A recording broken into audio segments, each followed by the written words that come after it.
Ola, que tal? Moi boas, como están? É martes, son as 6:30 e a hora, entre outras cousas, do Conexión Galicia. Benvidos e benvidas e grazas por acompañarnos. Durante unha hora estaremos en directo aquí na G2 ata as 7:30. Se nos están vendo ou se nos estades vendo e mirades o reloxo, son máis das 12:30 da noite e que estades vendo este programa en diferido, que tamén nos vale, Se o estades vendo repetido, vémolo agora en directo e despois en diferido. E se estades a través da internet, pois tamén é posible ver todos os contidos da televisión de Galicia, tamén da Radio Galega, a través da internet. Bueno, empezamos porque non temos moito tempo e temos moitas cousas que contar e queremos darlle contexto a moitas das cousas da actualidade que están pasando últimamente. Todo pasa moi rápido e a información sedúcenos ademais. E para seducilos a todos vostedes temos, non estou sola, ni moito menos, non tería ningún mérito facelo, Daniel Basteiro, que tal? Moi boas tardes. Que tal? Boas tardes, Abel. Como estás? Pois estupendamente. Moi ben. Paula Chouza, que tal? Moi ben. Sodes xornalistas galegos que estades en Madrid. Contádenos un pouquiño que é o que facedes aquí. Por favor. Paula. Eu adícome á información Ti política. traballas no país. Efectivamente, no diario El País, fundamentalmente cubrindo o espazo á esquerda do PSOE. E tamén algo de información parlamentaria ás veces. Ajá, e Dani, estás na axencia Bloomberg. Estou na axencia Bloomberg e dedícome a cubrir asuntos económicos, internacionais e políticos en España. Perfecto. Estades hoxe aquí para dar un pouco de contexto á información e dar tamén a opinión. Todas as opinións aquí son válidas, cada un ten a súa, non fagan vostedes lei do que dicimos aquí porque son opinións libres. E para dar esas opinións tamén están aquí Paula Fraga, que tal? Moi boas tardes, tamén xornalista galega e ademais abogada en Madrid, e María Jamardo, tamén columnista, abogada e xornalista. Contádenos que é o que estades facendo galegas en Madrid. Pois fundamentalmente traballar. Eu son abogada penalista e de familia e ademais deso levo moitos anos facendo divulgación política e análise política e xeopolítica. Eso fago no español, no xornal El Español, no xornal El Español e noutros medios de comunicación que tende saben chamarme, e felicísima de estar na miña casa TVG. Perfecto, María. E pola miña parte, pois o mesmo análise político dende hai moitos anos en medios de comunicación, radio, televisión e como xefa de tribunais en El Debate. Perfecto, bueno, pois benvidos e benvidas a todos. Oxe, Dani, estás en minoría, pero estás... Feliz minoría. Claro, eso te iba a decir, tamén toca ás veces. Non había minoría, ni moitísimo menos, era maioría. A cantidade de xente que participou esta fin de semana en Seúl nun concurso que nos chama a atención. Ás veces neste programa damos unha pincelada de novas curiosas ou informacións así que nos chaman a atención para soltar un pouco de lastre ao principio. Imos ver unhas imaxes nas que vemos a xente literalmente dormindo. Están participando nun concurso de sestas, de dormir. O que gañaba era a persoa que máis profundamente dormía durante máis tempo. E como medían iso? Pois a través dunha medición da frecuencia cardíaca de cada un deses participantes. Vostedes dirán, non ten moito mérito dormir e que iso sexa premio nun concurso. Bueno, pois en Seúl parece que sí que ten bastante mérito dormir, porque ali os surcoreanos non durmen, porque teñen unha vida moi estresante, todo vai moi rápido, non lles dá tempo nin siquiera a dormir. E a terceira vez que convocan este concurso é máis que un éxito. Eu non sei se vos tedes facilidade ou non para dormir e se vos veríades gañadores dese concurso de siestas. Eu seguro que non. Non? Durmes mal? Teño unha nena pequena, ademais, e non é tan doado dormir, pero de todas formas isto de dormir unha sesta o máis longa do mundo é profunda, vai en contra do que é unha sesta, non? Ajá, bueno, non sabemos Son as siestas en 20 Seúl, as siestas españolas sí que adoitan ser o cortiñas, non? Unha costumbre que tiñamos que recuperar máis. Sí. Paula, ti? Eu podería gañar perfectísimamente. Sí, non? Teño un dormir profundo, relaxado e son moi española. Sí, para as siestas tamén. Para as sestas. Dani?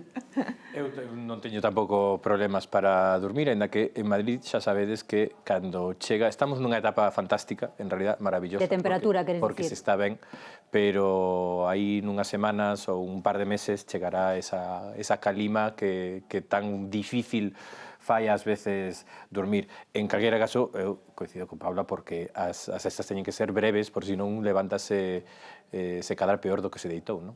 Gañou un home que ten 80 anos ese concurso de siestas en Seúl e de segundo quedou un que ten 37 anos. María, o de dormir para ti é un reto ou é un placer? Bueno, é unha necesidade, non? Claro, sí. Hai que parar e resetear as veces. Eu durmo pouco, teño que recoñecelo, durmo moi pouquiñas horas pola noite, as que durmo as perfectamente, tamén se cae a casa non entero, pero non son de sexta. A verdade é que non me gusta parar aí despois de comer. Ás veces nin teño tempo de comer, así que tampouco o boto de menos. Bueno, pois como son as 6:35 minutos, o que non queremos ni moitísimo menos é darlles a vostedes unha idea para que agora boten unha cabezada, ni moito menos. Non queremos que durman vostedes unha sesta vendo Conexión Galicia e tampouco queremos dormirnos nós, porque ademais estamos moi despertos porque hai unha nova de actualidade destas últimas horas que está en proceso.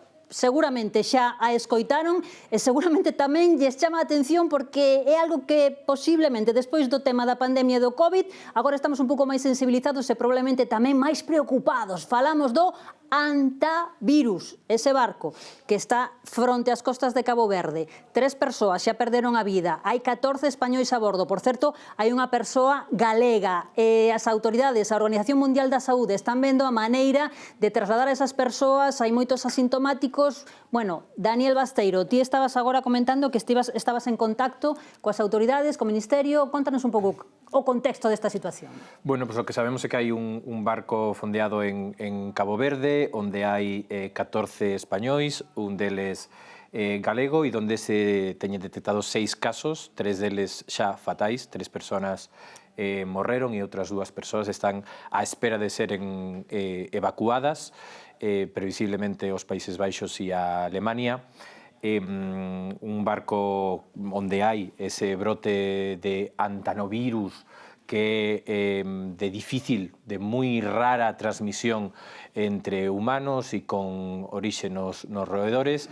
O que nos din as autoridades é que precisamente hai que manter a calma e que hai protocolos, non, para abordar este tipo de casos. O que pase que a calqueira que teña estado no mundo na última década pois recorda, non, o raro que é un virus como do coronavirus, que insisto non ten nada que ver con isto, non? O que din as autoridades de momento españolas é que hai que ter máxima prudencia, que os técnicos da Organización Mundial da Saúde se teñen que desplazar ata ese barco co equipamento adecuado, cos epidemiólogos, para facer unha análise profunda e ver a sintomatoloxía dos pasaxeiros a bordo, que a maioría, por certo, están perfectamente, incluídos os españois, incluído o galego, sin ningún tipo de síntoma, para despois ver que facer. Probablemente haberá que poñer a moitas desas persoas nunha cuarentena para eliminar calqueira tipo de ameaza. Esperamos que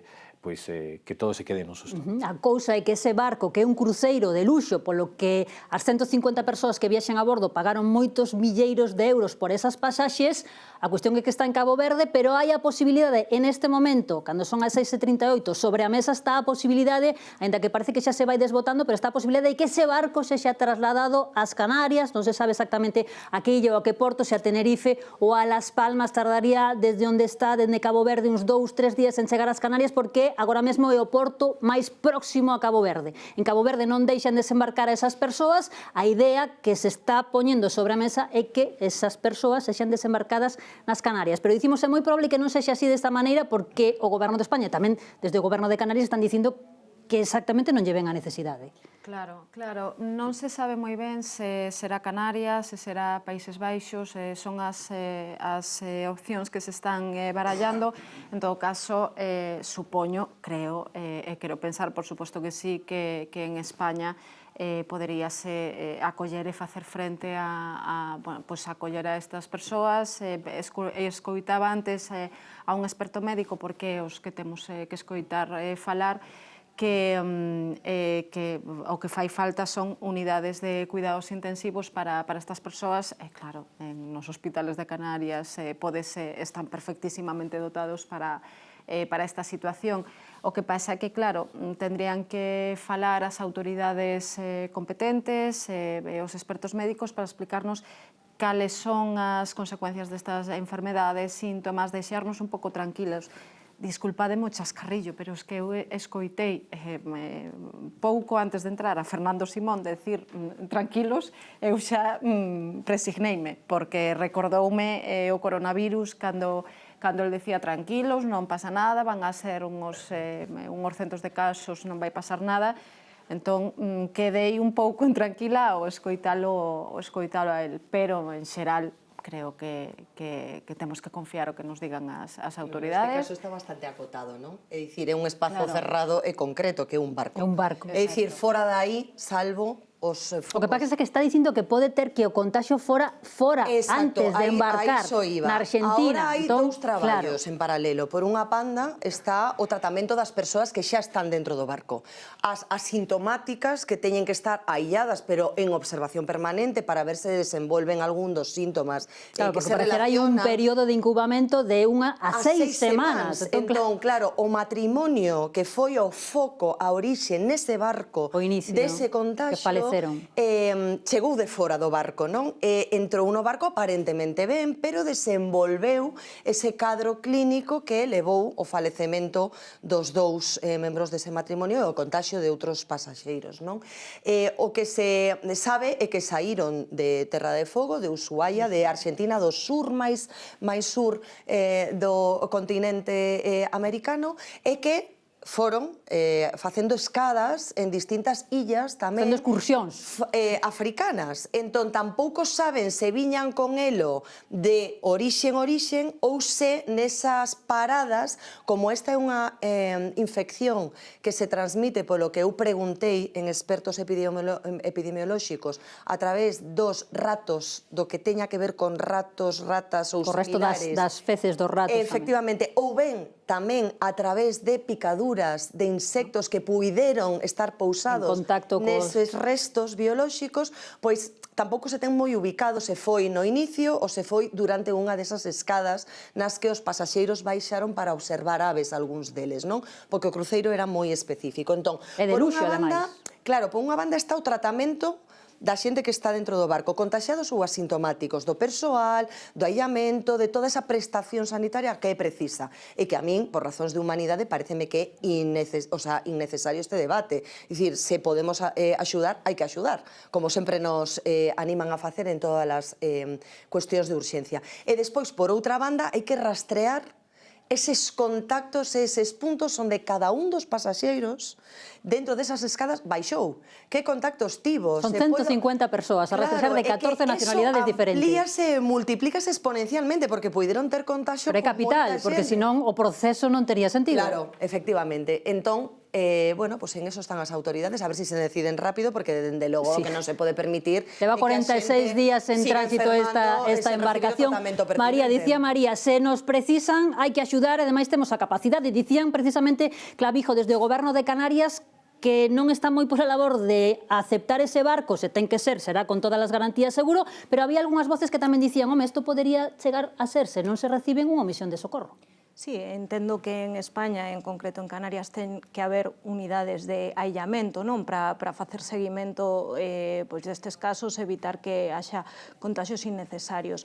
Hai que deixar actuar as autoridades, hai que confiar nas autoridades. Eu coido que despois da pandemia algo temos que ter aprendido colectivamente, sobre todo as autoridades sanitarias, intentar non caer en alarmismos, non? Porque é moi doado ante un caso así, pois eso, volver a pensar na Claro, que se isto non lo contan hai 10 anos, pois estaríamos relativamente tranquilos, pero que ahora xa vivimos unha situación de que non era nada e ao final, pois, foi moito máis do esperado. Isto non ten nada que ver e non queremos ser nosos que os alarmemos ni moitísimo menos, pero bueno, xa está o debate sobre a mesa e hai un novo virus, que son varios virus ao tempo, que sobre todo o que afecta son infeccións respiratorias agudas, que estamos falando do antavirus, que xa é unha palabra que de momento xa está no noso vocabulario diario seguro desde xa. Sí, moitos de nós non escoitáramos falar nunca, non, do antavirus ata hai uns días.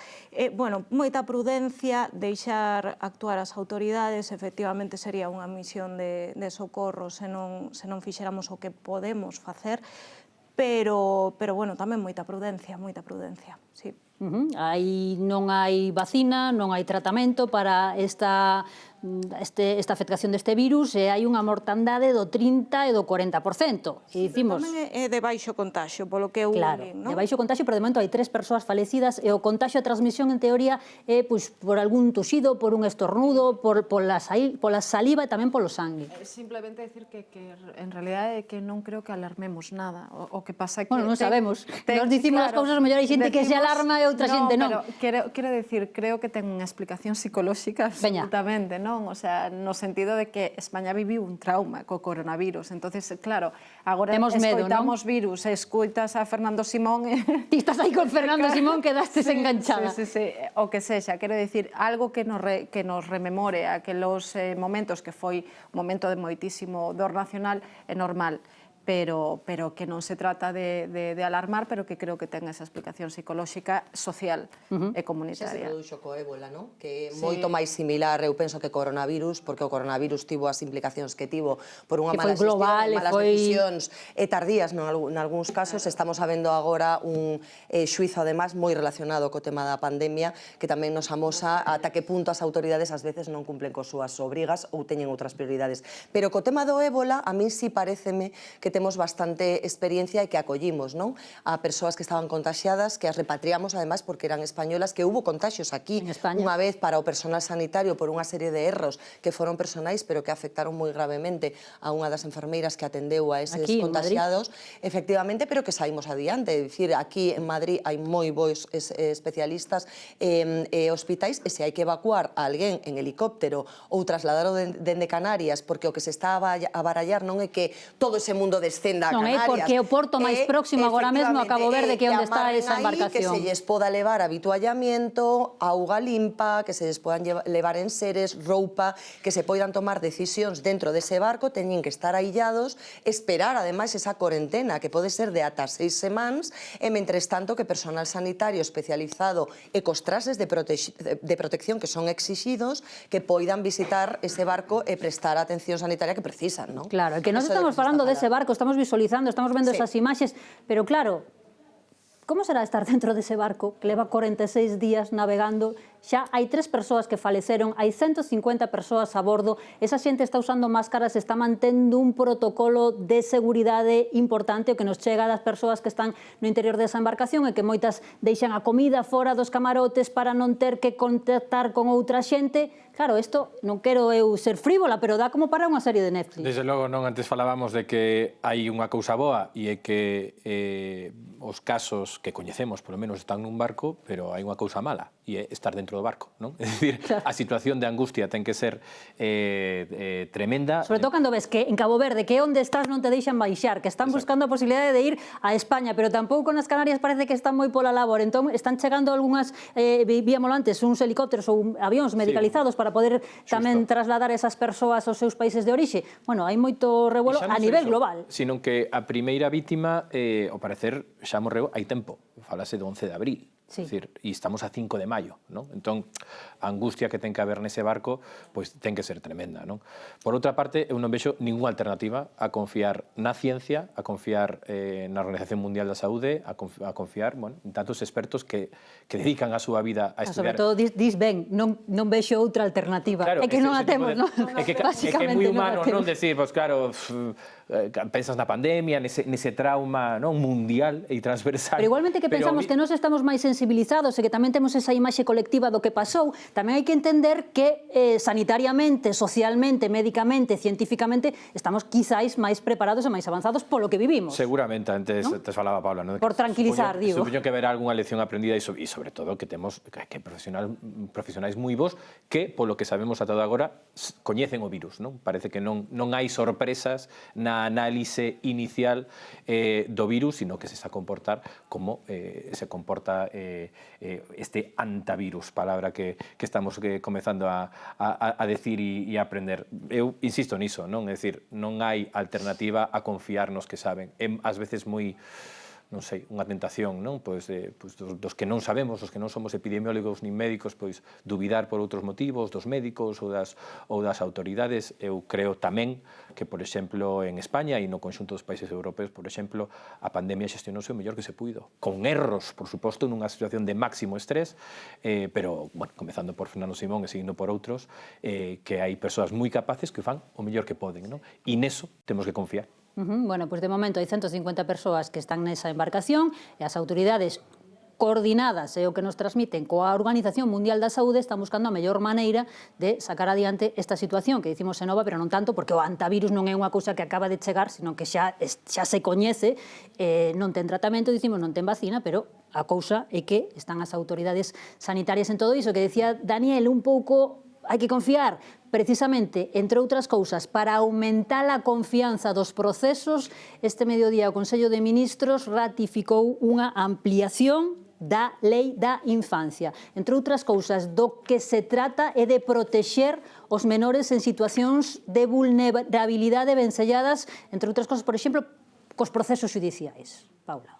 Eu coido que é unha boa nova, efectivamente. Podes darnos unhas pinceladas en que consiste a nova... Esta lei pon no centro o dereito do menor e a protección contra esas violencias, como a ti ben dicías, proíbe legalmente o falso síndrome de alienación parental que leva moitos anos desprestixiado xa polos profesionais. Contanos que é ese.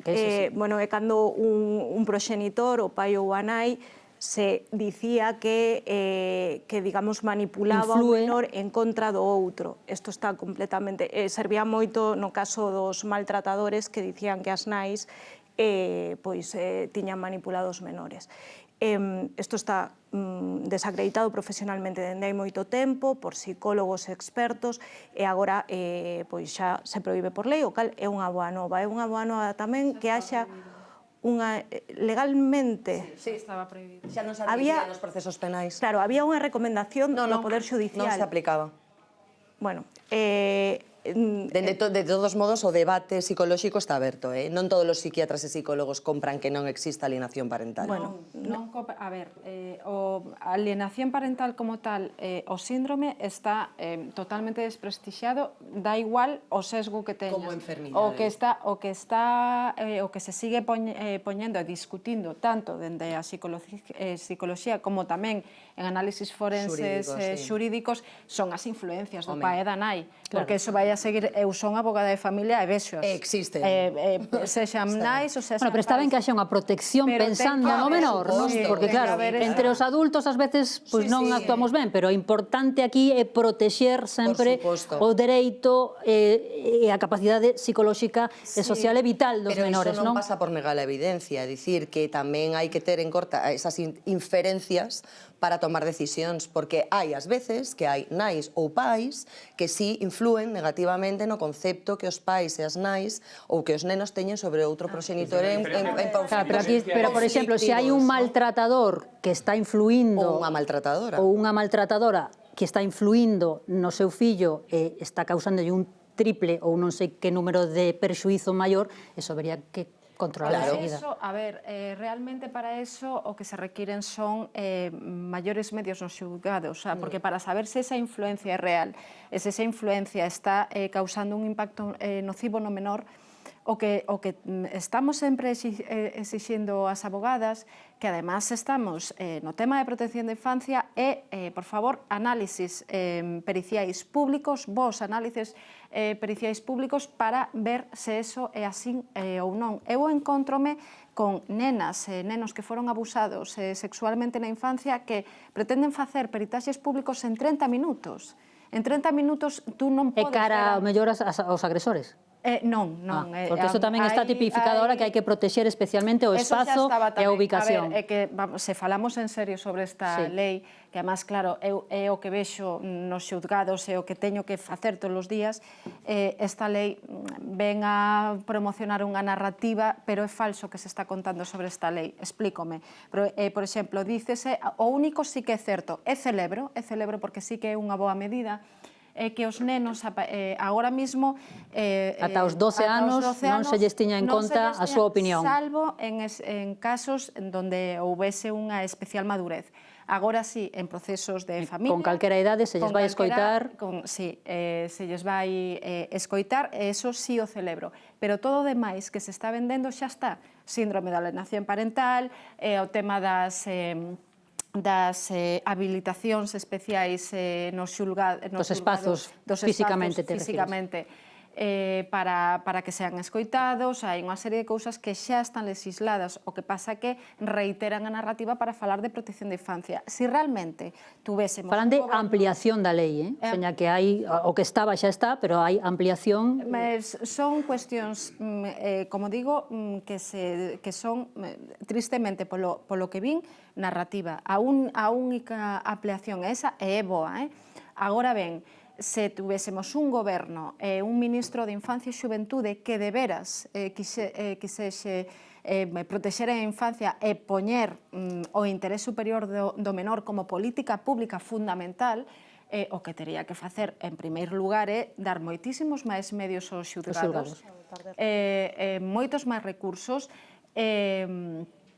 Haberá un turno de oficio para os casos de violencia aos menores. Isto é novo tamén. Xa hai un turno de oficio para menores. Entonces, realmente, non sei se queren facer unha especialidade dentro da especialidade, pero, de verdad, é literatura narrativa. Necesitamos dotación de recursos, sobre todo peritaxes públicos, porque eu teño clientas que se non poden facer, se non poden coller a un bo peritaxe para casos de violencia sexual... Sí, xa estás perdido. Xa estás perdido. Claro, por exemplo, de que solamente un proxenitor pode decidir se un menor ten a capacidade ou o dereito ou pode decidir se pode ou non asistir a unha terapia psicolóxica, a unha axuda psicolóxica, a uns cuidados... Agora mesmo... Agora mesmo, se un dos dous non o quere, ese menor non ten acceso a eso. Agora, con esta ampliación... Podes ir a xulgado e plantexar un conflicto pero parental, desta maneira, específico. Quedaría resuelto antes. Sen ese proceso... Bueno, se o dotan, sí, senón non. É que o que está a dicir Paula, eu que cubro tribunais e que tamén coñezo bastante a realidade, agora temos unha lei de planta de digitalización da xustiza que non está a cumplirse. É dicir, é que o anuncio e a implementación dende a teoría está moi ben. É todo moi bonito, é maravilloso, é perfecto que haxa melloras, pero a realidade é que despois non hai medios. E o que está a dicir Paula, e eu vexo constantemente nos xulgados, e ademais falo con xuíces e magistrados de familia, que é a especialidade ou de protección á infancia ou de menores, neste caso especializados en penal de menores por delitos severos e graves que sufren moitas ocasións os máis vulnerables, porque o son, en moitas ocasións de mans dos seus propios pais e nais, inclúo os dous. Sí, que me chamou a atención que dixeras eso. Me contas que falas con profesionais da xudicatura e tal, e sí que hai moitas nais maltratadoras. Home, as inxerencias marentais existen exactamente igual que as parentais. Pero nais maltratadoras. Sí. Bueno, é que temos casos en este país... Supoño que sí, pero como poñías, como non, me chamou a atención que sí que... Bueno, é que son distintos tipos de maltrato. Hai maltrato físico e sexual, quizáis son máis os homes os que os provocan, evidentemente, pero tamén hai máis que están condenados ou que teñen historias relevantes e de feito plantexouse, creo lembrar que foi a magistrada Natalia Velilla, un conflicto co tema da modificación do Código Civil que se plantexou hai uns anos, no que segundo un dos proxenitores plantexaba unha cuestión penal por violencia doméstica, intrafamiliar ou violencia contra a muller que se estaba a separar, non? Nese caso, e plantexaba este conflicto penal, automáticamente as visitas quedaban suspendidas unilateralmente co criterio do magistrado, caso por caso, pero esa modificación do Código Civil produciuse co tema das visitas dos menores, non? Asociadas a casos penais. E lembrome que no caso desta magistrada plantexou un tema de aclaración ao Tribunal Constitucional, no caso no que era un pai o que tiña denunciada a nai por violencia contra o menor. Entón estamos falando dun caso do que ademais te lembras e que tal. Hai moitos máis casos, seguramente podemos falar de pero María Sevilla, podemos falar de Xoana Rivas, podemos falar de moitos casos. María, sí, pero que de repente dixen, puxestes ao mesmo nivel, chocoume, digo, mellor sí que tes datos que non teño eu. E hai casos, de verdade, que non se pode silenciar a realidade e que tamén merecen, aínda que sexa un caso, a mesma protección eses nenos que son víctimas das súas nais. Por suposto, pero non estamos poñéndose en dúbida, non, o que estamos a falar é de menores, non de quen causa o delito, senón que tipo de delito se comete. Iso é o que temos que pôr no centro e non o delito penal de autor, que en moitas ocasións ocupa a narrativa. Eu solamente puntual, porque me chocou que dixeras maltratadores e maltratadoras. Digo, ui. Sí, é que hai maltratadoras. Sí, seguro que sí, pero hai que dicilo. Hai así casos, e insisto, eu falo con moitos xuíces de familia, as ferramentas non son as mesmas, tampouco os tipos de delitos son os mesmos, tamén hai consideracións de agravantes por razón de sexo para determinados delitos, aí está a violencia de xénero e, por suposto, ten unha categoría diferente, castígase de maneira diferente, é dicir que xa hai unha serie de baremos, non? Pero que se estamos a falar da protección aos menores, para min, como Paula, o primeiro é por no centro o menor, indiferentemente de quen sexa o autor dese maltrato ou aí non hai dúbida de ningún tipo, nada. E segundo, a dotación, sobre todo, o que me reclaman os xuíces, e por iso quero mandar un mensaxe moi claro con respecto a estas novidades, é o tema dos psicosociais tamén, que tamén son mínimos os profesionais dentro dos psicosociais e tes listas de espera de 2 anos para que un psicosocial está claro que hai necesidade de máis medios en todo, e cando falamos de menores, de vulnerabilidade, de agresións físicas, sexuais, evidentemente. Dani, supoño que todos os medios son poucos.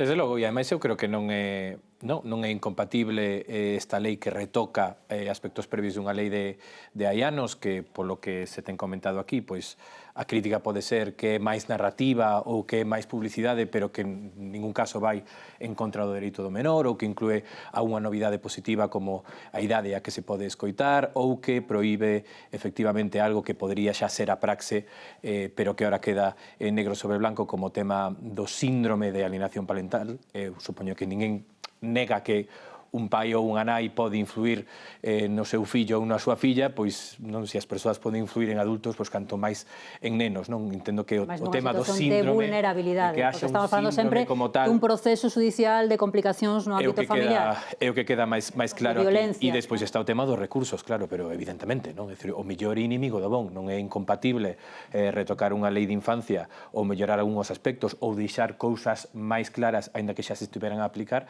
con recoñecer un problema sistémico de atasco na xustiza, ante o cal o goberno di que puxo, dio todos os días, que ten feito moitas reformas e posto moitos recursos en riba da mesa, pero que, polo que sabemos hoxe, pola realidade diaria nos xulgados deste país, o problema está moi lonxe de ser resolto. Entendo que son as dúas cousas compatibles. Paula, que antes falastes moi pouquiño sobre isto. Sí, efectivamente fan falla recursos para que a lei poida ser implementada, esa especialización no turno de oficio nos xulgados, pero tamén para a formación de todos os profesionais que traballan con nenos, dende educadores, profesores, etc. E creo que tamén hai un endurecemento da petición dos antecedentes penais para as persoas que traballan tamén con menores de idade. Eu coido que esta lei trae aspectos positivos que, como dicía ao principio, poñen no centro o dereito e a protección do menor, que ao final é un ben a protexer. Eu sigo dicindo que é narrativa, porque o que dices do endurecemento dos... O sea, con antecedentes penais... Houbo casos que saíron nas noticias. Tuvo que ser un mal control e unha mala aplicación. Probablemente teña que ver precisamente con esa maior vigilancia, eses maiores recursos que sabes que pasa? Sería necesario que a lei levara unha memoria económica asociada. Estou moi enfadada con un goberno que dicéndose feminista, que dicéndose que pon no centro o interés superior do menor, non acaba de dar medios nos xulgados. A min pártese o corazón cando teño que falar cunha mai e dicirlle non, van no atender a nena violada polo pai, que pasoume hace moi pouquiño, 30 minutos nun psicosocial, cando esa nena, solo para empezar a falar, necesita meses. Meses, moita escoita, profesionais formados, e temos profesionais moi bons. Pero o problema é que están absolutamente desbordados, non? Entón, claro, me enfádame moito que a cousa se quede en narrativa, porque é que é mellor que te cales, porque se encima logo non vas a dotar de orzamento a isto, estás lanzas a narrativa de que estás facendo sen facer. Entonces, non sei, a min É unha falsa esperanza. É unha falsa esperanza. expectativa. E logo... E sobre todo sen orzamentos, porque levamos 4 anos en que se aproben orzamentos, co cal o goberno en moitas ocasións lanza estes globos sonda, non? De, insisto, coa planta xudicial e coa digitalización estamos a vivilo. Paula sabe o moito mellor que eu, porque ela está dentro da parte do exercicio práctico. Pero, insisto, os xulgados é que é unha vergoña despois dese cambio de nomenclatura dos xulgados, de tratar de vendelo como unha maquillaxe para axilizar, que en realidade está entorpecendo en moitos casos e retrasando causas que antes estábamos nunha media dun ano, agora van para 2 ou para 3. Eu levo 2 anos esperando que me fixen. Isto me culpo o goberno actual, o anterior, e o que isto non é unha cousa de agora, pero sí que hai un... Estamos, pero... Nesta lei estamos a falar dun ministerio que non ten orzamentos, porque orzamentariamente non existe, era unha dirección xeral na anterior legislatura e teñen este drama que é que non teñen orzamentos propios. Home, pero sabes, por exemplo... Non anuncies o tema. Di, mira, queremos facelo, pero non temos medios. Esta lei tamén é de xustiza. Sí, bueno, de xustiza, pero a teoría non resolve os problemas prácticos, Paula, e as nais e os pais que están aí embarullados nun procedimento e que levan sen ver os seus fillos un tempo ou que están afastados e que o millor é injustamente ou non, ou que teñen que estar afastados permanentemente. É dicir, non se toman decisións se un neno espera un ano ou un ano e medio con 6 anos a que se lle recoñeza por un psicosocial, cambia moito a realidade dun neno de 6 a 8 anos ou de 7 a 9. Entón, sinceramente, entendo que ninguén propón que ninguna, é dicir, que esta lei non se tivera presentado ou feito. É dicir, hai algún aspecto netamente negativo desde o punto de vista xurídico que nos incomode? Sobre o papel, exacto, ou é só unha cuestión de medios para que se leve á práctica. Insisto, creo que é compatible retocar o máximo posible a legislación que temos para facela mellor con investir máis na xustiza para que eso despois se leve á práctica. Non son contradictorios. Tes razón, pero é que non fan o segundo. É que levan 4 anos en 7 anos en facer o segundo. E logo sinto traer outro tema á mesa de debate, pero mentras teñamos un goberno e un ministro de Infancia que non deroga a lei trans, que está supoñendo un maltrato absoluto á infancia, non pode falar de protección á infancia. O sea, estáse a permitir... Hai unha ministra, sí. A ministra, claro, a ministra...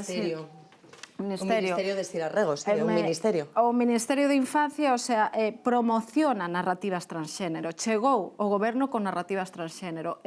Estáse a permitir con esas, primeiro cas leyes autonómicas e agora con unha lei transestatal que se está a permitir hormonación cruzada e bloqueo hormonal en menores. O sea, é unha auténtica barbaridade. En outros países onde houbo as leyes trans, as normativas trans, xa se deu marcha atrás, porque polas gravísimas implicacións que ten todo que ver.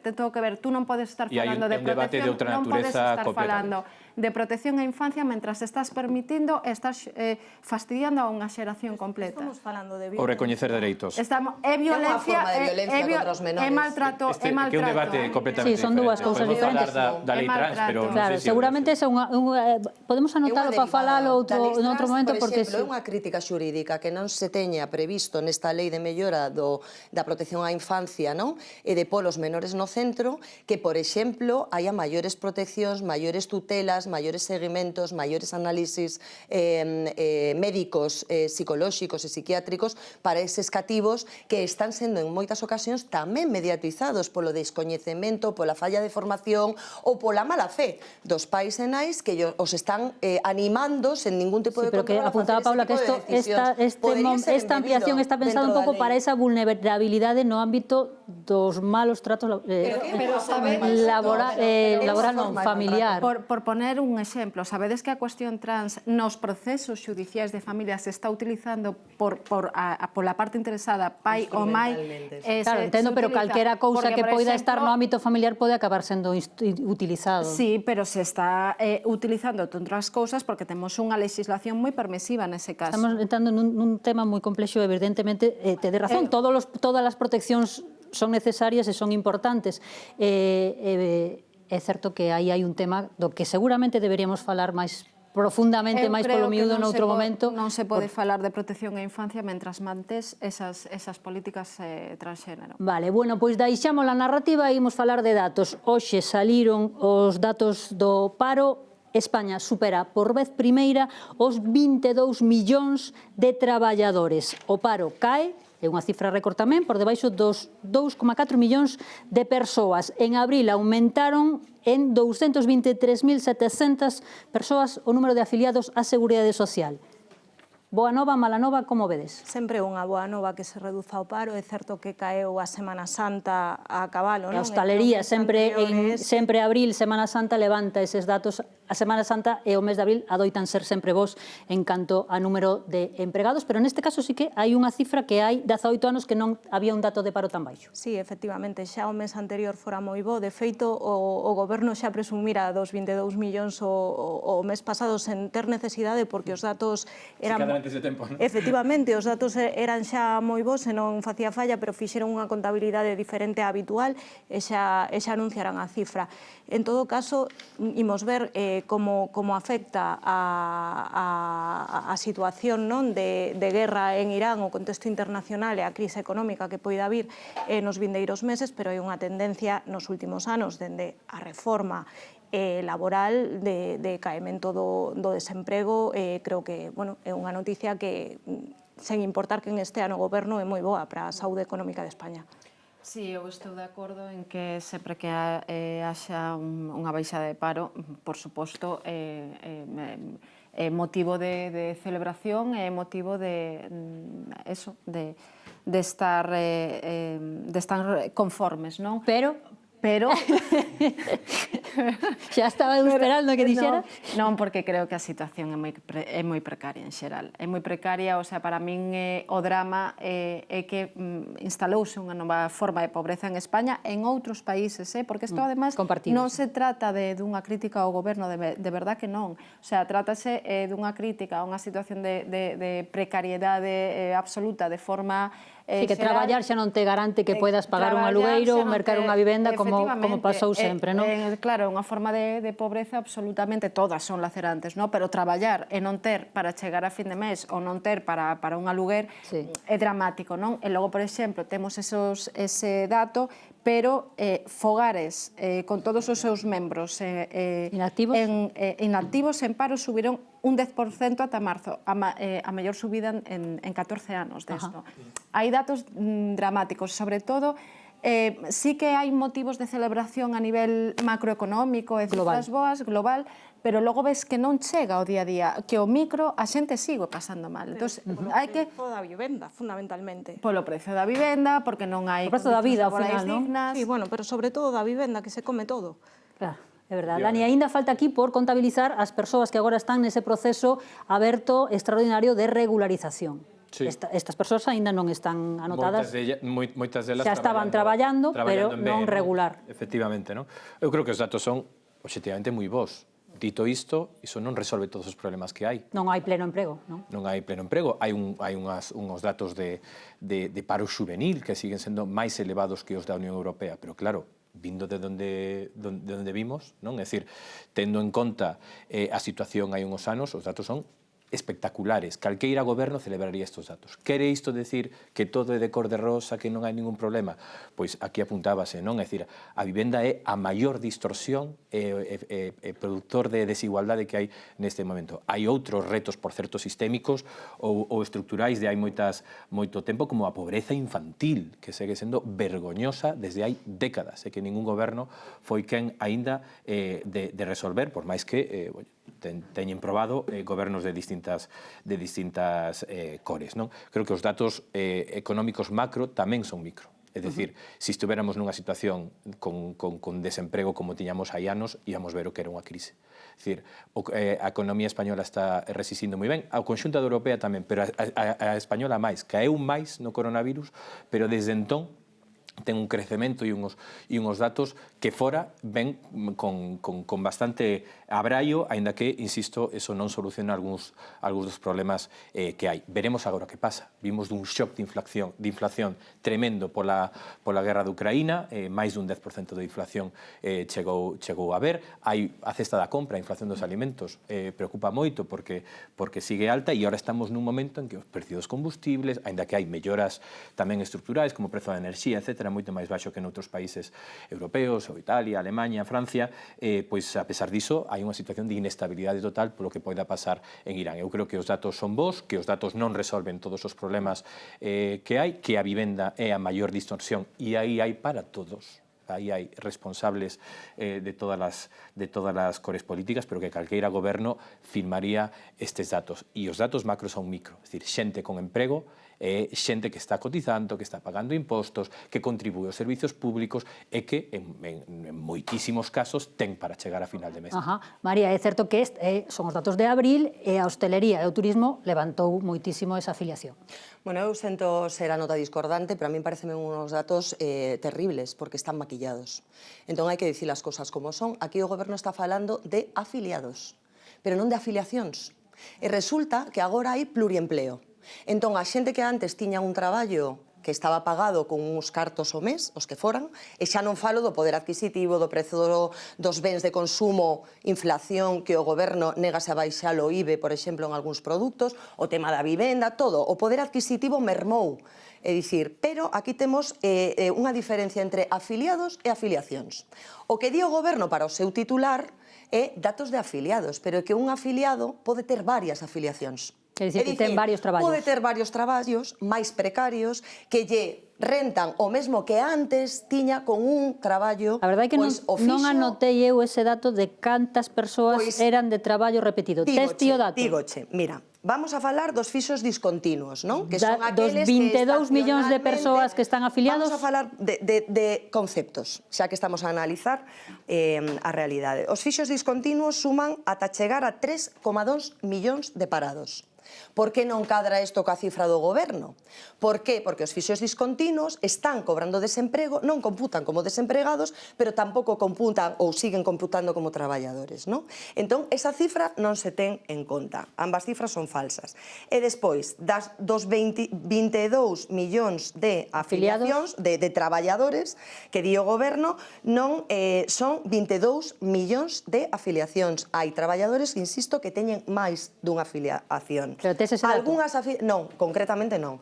E hai algunhas afiliacións e hai algunhas afiliacións que non traballan. Dice que son falsos, pero non hai o contrato. É dicir, a realidade é que cando ti tes un dato de afiliado, esa persoa pode ter asignadas varias afiliacións. Eu entendo que dice, pareceme un debate moi potente, pero era importante ter o dato, é certo. Todos os alumnos da universidade e de FP que están en prácticas cobrando 0 euros, co tal non están computando na caixa común, é dicir, non están aportando nin percibindo, eses tamén están computados nos activos para o cálculo do resultado que plantexa o goberno. Pero igualmente, temos a porcentaxe de esa xente que... Non podería consultala, se queredes vamos en directo é certo que eu non o teño ese dato, cales poderían ser os falseados, digamos, que os hai. Consulto inmediatamente. Eso sí que estaría ben. A verdade que sería interesante para... Temos moitos xornalistas na mesa que poden buscalo, igual que sí, no, pero é que cando se fai a priori, non, os datos son falsos... Non, é que son a realidade. Eu afirmo que é así, aunque non teña o dato concreto agora que vou a buscar. Entón, é unha situación vergoñosa, dramática, absolutamente tal, pero a verdade real non a sabemos. Sí sabemos que nunca houve tantas persoas traballando en España, que o paro rexistrado, que xa non estamos a falar de afiliación, que é outro tipo de categoría, é o menor desde a crise financeira de 2008 e que as cifras están aí. É dicir, eu insisto, non fai falta exagerar, non fai falta decir todos os problemas se acabaron, pero é que hai 2-3 anos, é dicir, o líder da oposición soñaba con 22 millóns de afiliados e decía que os iba a conseguir, non? Estamos justamente aí. E eu quero engadir outro elemento, que é o da migración. É dicir, tantas veces demonizada, tamén a propia regularización masiva de migrantes que teñen feito outros gobernos, como de Zapatero ou de Aznar, son persoas, por certo, que veñen de fora, os que están axudando a que en España haxa un crecemento maior laboral, e crecemento do PIB, crecemento económico, os que se ocupan de traballos que outras persoas non queren facer e os que son É dramático, pero é así. Hai xente que non quere facer traballos que outras persoas... O que non queremos é que nos paguen sueldos de miseria. Non podemos exixirlle aos empresarios que paguen ben os españoles e a clase traballadora nativa estranxeira. E o que hai que facer é subir o salario mínimo, dotar de subir os dereitos... salarios, por supuesto, aí vamos a estar de acordo, pero o que non podemos facer é coller esas narrativas utilitaristas de mercado e vender eso por progreso. Perdona, Paula, probablemente non me expresei ben. O que quero decir é o que quero decir. E é que hai traballos que agora mesmo están a facer persoas migrantes que non a queren facer xente que vive de toda a vida aquí e que prefire ás veces estar en paro que estar facendo según que tipo de traballos. E iso é así. O sea, María, te lo dato. Señoritos. Mira, o dato nada che vale. A ver, espera. non o podo dar porque o goberno non o facilita. Entón, o goberno recoñece que o dato de 22,1 millóns de afiliacións é de afiliacións total de contratos ou postos de traballo. Ese é o concepto que mide o goberno, vale? Non de afiliados, e non distingue de afiliados como persoas físicas. O dato de 22 millóns que recollen esas estatísticas do goberno refírese a afiliacións, polo tanto, non a persoas individuais. Isto aparece nas lemas, nos lemas... Compútase así dende cando? Non lo sei. Un traballador pluriempleado computa varias... A ver, esperade, que está María... Podo terminar de ler os datos oficiais? Porque aquí está alguén a pôr en cuestión o que eu afirmo e se non dar un dato. En ningún dato. El ten o dato de que todos os afiliados son afiliación única?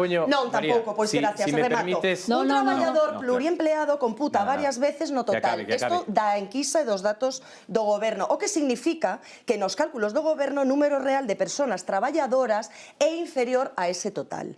Non existe unha cifra oficial exacta e pública que desglose por que será o goberno cantas persoas físicas teñen varias afiliacións á vez. Igual habería que exixir o goberno, non a mí, pero si estamos, que proporcione... Si entendíamos, a túa reflexión é moi válida. No, María, último punto.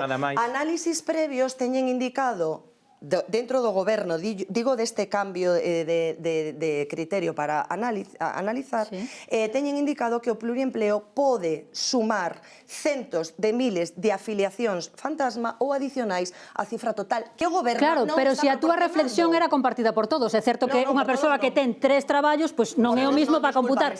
Únicamente queríamos ver o dato real. Pois o dato non o proporciona o goberno. Entón, eu como xornalista e como cidadán, como sei que o dato é certo porque estánse a enmascarar neste caso, e os economistas plantexano así, este xogo de palabras, o que eu exixo ao goberno que proporcione ese dato. Cantos afiliados teñen varias afiliacións en España? Que diga 1, 2, 3, 4, 5... Pois se nos está vendo alguén do goberno, aí queda a petición de María Jamardo. Non eu. Claro, e nós tampouco, pero que sí que é certo que se hai varias persoas que teñen varios traballos, pois habería que ver cantas persoas están tendo varios traballos e falsean eses datos. Ese dato non está, pois desde aquí María Jamardo reclama que o goberno dea ese dato. E eu pido ao goberno que atenda as incisivas e lóxicas peticións de María Jamardo en pro da transparencia, de verdade, escoiten a María Jamardo e den os datos.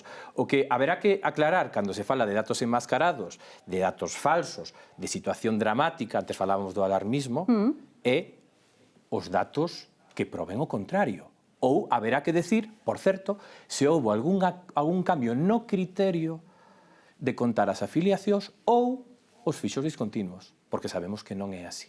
É dicir, fálase de datos falsos que se contan da mesma maneira que sempre e cando temos unha morea de datos, por certo, de institucións privadas, de grandes bancos, de bancos públicos como o Banco Central Europeo, da Comisión Europea, que en ningún momento poñen en dúbida a calidade dos datos, por certo, despois auditados por Eurostat, é dicir, que hai centos de institucións públicas e privadas que acreditan que os seus datos son certos. Insisto, non fai falta para criticar o goberno ou para facer a crítica que sexa, decir, os datos son falsos. Pódese falar de moitos indicadores que non van ben neste país, pero que se alguén di os datos son falsos, están enmascarados, eu agradecería que esa persoa tivera algún coñecemento de algún dato que refutara esos datos que son falsos e agradecería que se me dixera si son falsos, si se cambiou o criterio nos últimos 20 anos. Eu só vou dicir que o que dixen é que están maquillando os términos lingüísticos e, polo tanto, están falseando as conclusións que fan deses datos que se están analizando. Pero a partir de aí, eu non vou a engadir nada máis o que dixen. Cada quen é libre de entender. No, pero si estamos recollendo o guante teu de efectivamente profundizar nos datos, señor, está para ben. que quede claro, por se alguén non o entendeu ben, é que eu o que dixen é que evidentemente eses datos de titulares que se están proporcionando teñen un xogo encuberto, primeiro por varias categorías que se computan como traballadores en activo. Xa non son falsos. Porque antes dixeches que son falsos. Non dixen falsos en ningún intre. Non me vos quero cabrear. alteredes, Non me quero cabrear porque me está a atribuir a unha cousa que eu non dixen. Despois buscamos. E Paula está aquí perfectamente. Notamos para todos. dicilo. Bueno, pois é que eu non dixen que evidentemente eses datos están maquillados porque están incluindo unha serie de conceptos que están manipulados. Cando ti falas de afiliación... Pero si estábamos facendo ben, María, estábamos buscando ese dato para ratificar esa opción. Está perfecto. Todo eso son afiliacións de un A traballador ver, espera, que quere falar Paula, que fala moi... moi... E non é certo.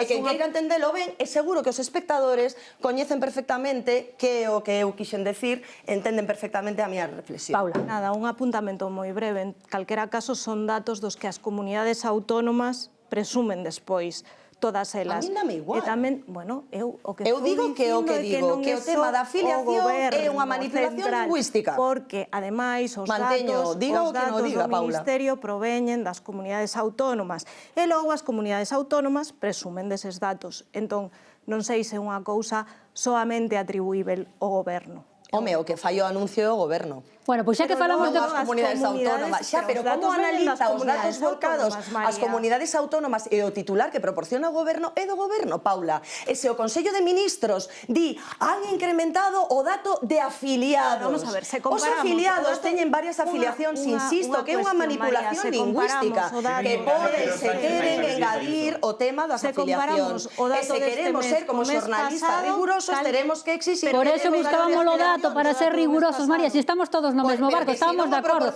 Pois xa estamos, pois xa pechamos o círculo. Está o círculo pechado. Pero María, está o círculo pechado. Está perfecto, pois está o círculo pechado. Tipo sen dúbida que pode ser unha maquillaxe, que hai datos que non son correctos. Entre aquí todos dicíamos, pois imos ver eses datos que non son correctos. Os datos parece ser que non están publicados. Bueno, pois queda o círculo pechado. E desde aquí ao teu chamamento a que fagan públicos eses datos. E falaba Paula das autonomías, das comunidades autónomas, temos 3-4 minutos, podedes falar uns segundos cada un das eleccións en Andalucía o 17 de maio, onte houbo ese debate entre os 5 candidatos principais. Unha reflexión rápida. Bueno, pois foi un debate bastante vivo, ao meu entender, entre os 5 candidatos que concorren ás eleccións. Eu vin a un Juanma Moreno que iba pois a defender, non? É dicir, a non perder o debate, que é cando se parte dunha posición de gañador, pois a mellor estrategia. Vino bastante xustiño en algúns aspectos, como propio sanidade, a crise dos cribados, ou mesmo cando lle recriminaba a un dos candidatos querer un sillón cando lle foi recordado que leva décadas en postos públicos. A María Jesús Montero vina de menos a máis, empezou a verdade que lendo as súas primeiras intervencións, mesmo lendo a súa xestión, que debería saber de memoria, así que quizás un pouco nerviosa, defendendo un dos que podría ser os seus puntos débiles, como é a financiación autonómica, polo que é moi criticada, pero mesmo aí eu creo que Juanma Moreno non foi quen de gañar por cao un debate que lle parecía máis... Vale, acaba, porfa, porque quedan 3 minutos e temos que falar todas. Paula, rapidamente. Pois rapidamente, non me centro moito no debate, creo que xa comentou el. Avanza. Avanzo, simplemente creo que Vox tocou o teito e non creo que... Non sei se será a chave de goberno, pode que o PP revalide... Vale, a cousa é que agora mesmo as enquisas lle dan preto a maioría absoluta ao Partido Popular, que tería o 42% dos votos, chegaría aos 53, 56 escanos, 55 son a maioría, agora ten 58. O PSOE tería o 20% segundo as enquisas en Andalucía, 25, 27 escanos, agora ten 30. E Vox o 14%, 17, 19 escanos, agora ten 14. Sí, pois xa estou aquí. Aterramos. Pois aterramos, iba a facer unha breve resume de como estaba. Non sei se será capaz de revalidar a maioría absoluta a PP, creo que tocou teito Vox, pero que certas narrativas que puxo a funcionar de forma nacional vanlle servir En para Andalucía as tamén. autonómicas. En Andalucía o tema da prioridade nacional que recabou moitos apoios na dereita, e logo por parte da esquerda creo que levan a peor candidata posible porque arrastra toda a bagaxe gubernamental. Veña, arrastramos de Paula a Paula, rapidamente. Efectivamente, a pregunta das eleccións, se Moreno vai conseguir esa A maioría absoluta. O debate non é bo sempre pro que vai gañando, pero non tiña outra, porque a cadeira baleira de Javier Arenas no 2012 é un pesadelo, que non acadou aquela maioría que lle daban as enquisas e non gobernaron, e Vox parecía un marciano falando da prioridade nacional. María. Pois nada máis que o foco é en canto vai descalabrar a candidata socialista ou sanchista o resultado polo chan que ten a esquerda en Andalucía e no resto da tendencia de España e como vai asumir ou se vai asumir Pedro Sánchez esa elección que fixo, porque non deixa de ser a súa candidata como xa en outras leas anteriores, políticamente dende o goberno central. Perfecto. Bueno, pois o barco das eleccións andaluzas do 17 de marzo tocará a Porto. Como está ese barco que ten previsto ou non parar nas Canarias ou non? De momento non hai novidades, son as 7:30, non hai novidades nese aspecto, pero a cousa continúa en debate. O que non continúa en debate somos nós. Marchamos porque xa chegou a nosa hora, xa nos gustaría quedar máis tempo, pero seguro que teñen vostedes outras cousas que facer e tamén seguir vendo esta canle. Daniel Basteiro, moitísimas gracias. Paula Chouza, grazas. Paula Fraga, moitísimas grazas. María Jamardo, moitísimas grazas. Grazas tamén pola paixón que lle poñedes ás veces. Vémonos o martes se vostedes queren e noutros días tamén nesta canle. Grazas por acompañarnos, que teñan moi boa tarde.